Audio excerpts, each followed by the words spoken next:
In this video, we take an in-depth look at the terms of service of Scotiabank, one of Canada's largest banks. Scotiabank offers a wide range of financial products, from checking and savings accounts to credit cards and mortgages. The video begins by explaining their general account policies, including the various fees attached to different types of accounts. Scotiabank's basic and premium accounts both come with distinct benefits, but they also carry various costs.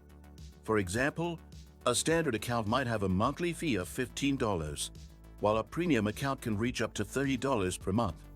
However, these fees can be waived if certain conditions are met, such as maintaining a minimum monthly balance or setting up a direct deposit.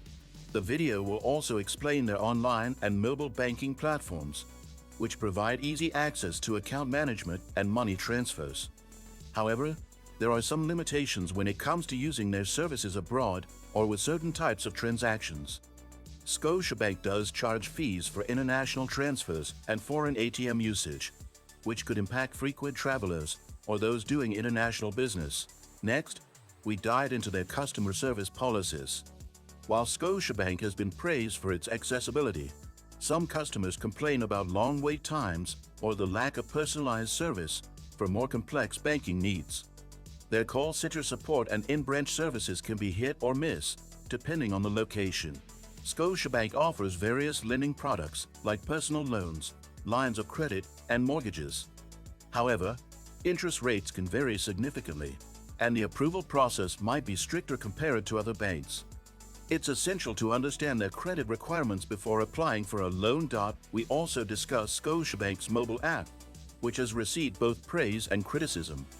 While it's user-friendly for basic tasks like checking balances and transferring money, there have been reports of issues with the app's stability, especially after updates. One of the main advantages of Scotiabank is its wide range of financial services, including investment options through Scotia iTrade, as well as wealth management services. For individuals looking to grow their savings or build an investment portfolio, Scotiabank's offerings might be worth considering. In conclusion, while Scotiabank provides a broad spectrum of services that can cater to a wide range of customers, the costs and fees can quickly add up if you're not careful. Make sure to read through their terms of service and consider your own banking needs before committing to an account with Scotiabank. Don't forget to hit the subscribe button and like the video if you found this review helpful.